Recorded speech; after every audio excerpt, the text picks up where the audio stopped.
لأہلہ والصلاۃ لأہلہا، یہ نیشاپور ہے۔ یہاں پہ دو شخصیتیں ہیں اور دونوں ہی خواتین میں سے ہیں، ایک بی بی شتیتا ہیں اور دوسری بی بی پسندے۔ پسندے ان کو پسندیدہ بھی کہا جاتا ہے۔ نیشاپور شیعوں کا شہر تھا 7ویں امام کے دور میں، امام مسیح کاظم علیہ السلام کے دور میں نیشاپور والوں نے محمد بن علی نیشاپوری، ان کو ابو جعفر خراسانی بھی کہا جاتا ہے، انہیں بلایا اور بلانے کے بعد اپنا نمائندہ ایلچی بنایا کہ آپ جو ہے امام سے ملنے کے لیے مدینہ جائیے۔ یہ نیشاپور ہے، یہاں چونکہ 7ویں امام کہاں ہیں؟ مدینے میں، اور جب جائیے تو کچھ وجوہات ہیں، رقومات ہیں، تحفے تحائف ہیں، وہ امام کی خدمت میں لے جا کر پیش کیجیے۔ ساتھ ہی ساتھ ایک نوٹ بک دیا، اس نوٹ بک میں 70 سوال لکھے ہوئے تھے، شرعی، مذہبی، عقیدتی، یعنی کئی قسم کے سوالات لکھے ہوئے تھے، لیکن اس نوٹ بک کو سیل کر دیا گیا تھا، پیک کر دیا گیا تھا۔ کیوں پیک کیا؟ کا ایسے ہی امام کو دینا ہے، یہ کھلنی نہیں چاہیے، یہ سیل ٹوٹنی نہیں چاہیے۔ آپ اسے لے جا کے امام کی خدمت میں دے دیں گے اور پھر دوسرے دن جا کے واپس لیں گے۔ یہ تیار ہوئے مدینہ جانے کے لیے، ابو جعفر خراسانی مدینہ جانے کے لیے تیار ہوئے، تو بی بی شتیتا کو پتہ چلا، ان کو پتہ چلا کہ وہ جو ہے مدینہ جا رہے ہیں لوگوں کے وجوہات، رقومات اور تحفے تحائف لے کے، تو انہوں نے بھی 1 درہم دیا اور ایک لباس،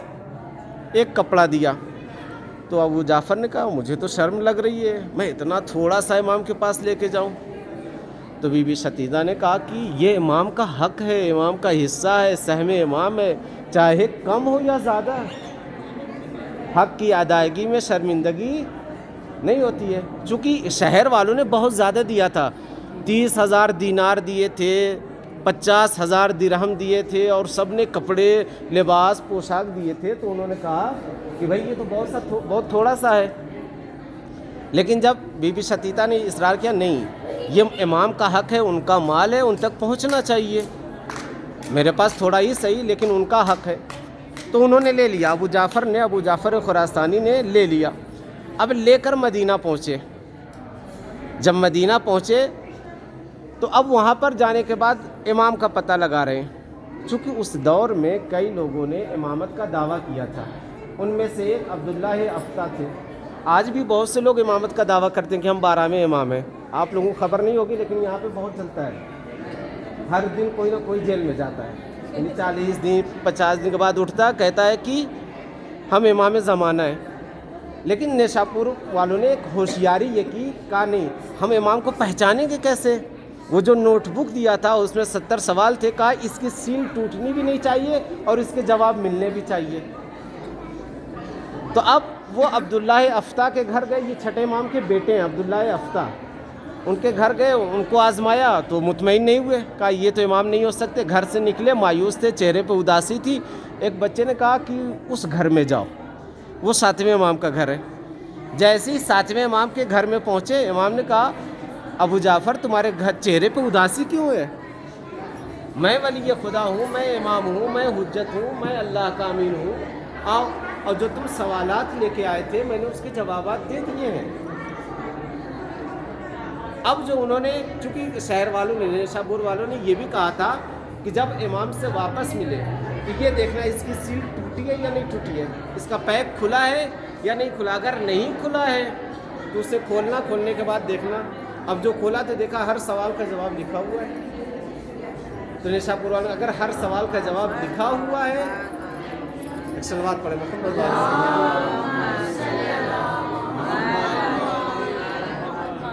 اگر تمہیں تمہارے سوال کا جواب مل جائے تو پھر ہمارے سارے تحفے تحائف، وجوہات، رقومات، جو بھی پوشاک ہے سب امام کی خدمت میں پیش کر دینا۔ اب وہ مطمئن ہو گئے، ابو جعفر مطمئن ہو گئے کہ یہی وقت کے امام ہیں، انہوں نے سب کچھ پیش کر دیا،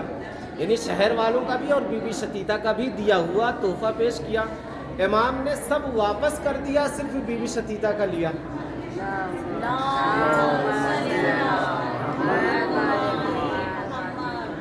نہ صرف بی بی شتیتا کا لیا، یعنی جو تحفہ انہوں نے بھیجا تھا 1 درہم کوئی ویلیو نہیں ہے، 1 لباس کوئی ویلیو نہیں ہے، شہر والوں نے بھر بھر کے دیا تھا،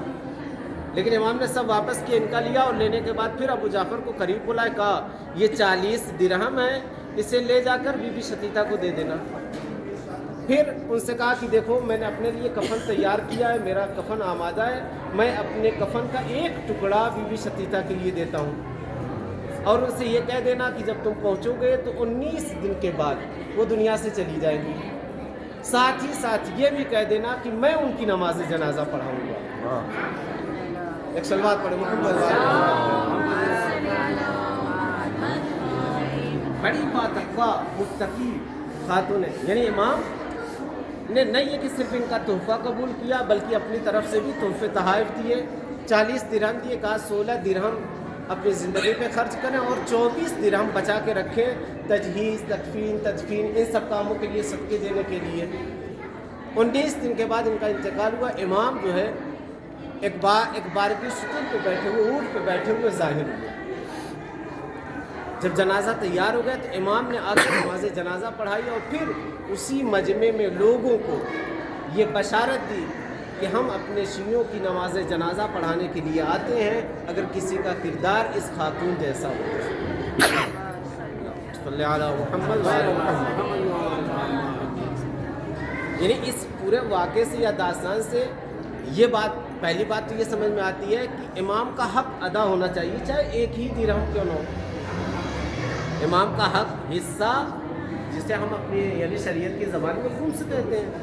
اللہ نے ہم کو وہ دیا۔ مثال کے طور پہ کہا سال بھر میں اگر تمہارے پاس 5000 بچتا ہے، بچنے کے بعد ہم مانگ رہے ہیں تو بچنے میں سے 1 حصہ تم امام کا، اس میں سادات کی ہے، امام کا بھی ہے۔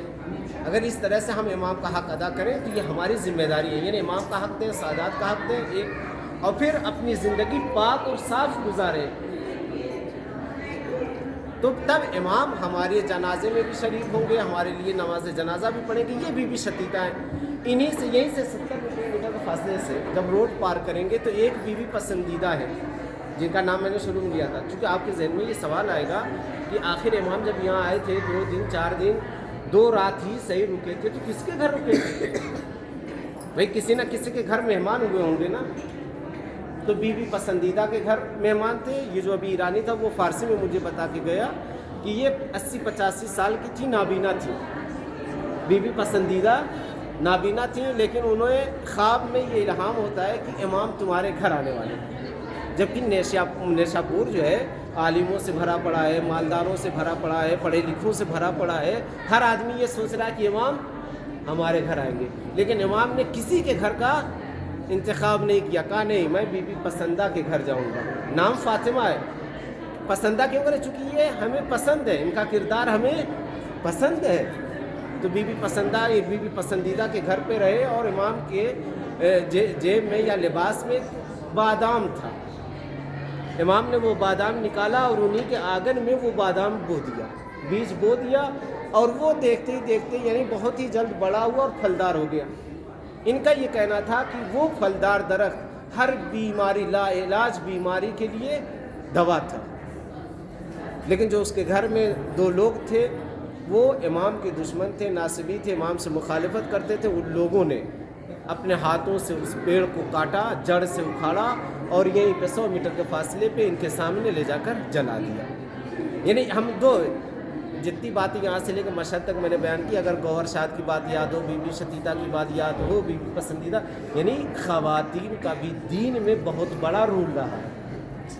ایسا نہیں ہے کہ صرف مردوں نے اچھا کام کیا، نہیں، عورتوں نے بھی اچھا کام کیا، اور اللہ نے اور اللہ کے رسول نے اور اللہ کے ولیوں نے عورتوں کو بھی پہچانا ہے،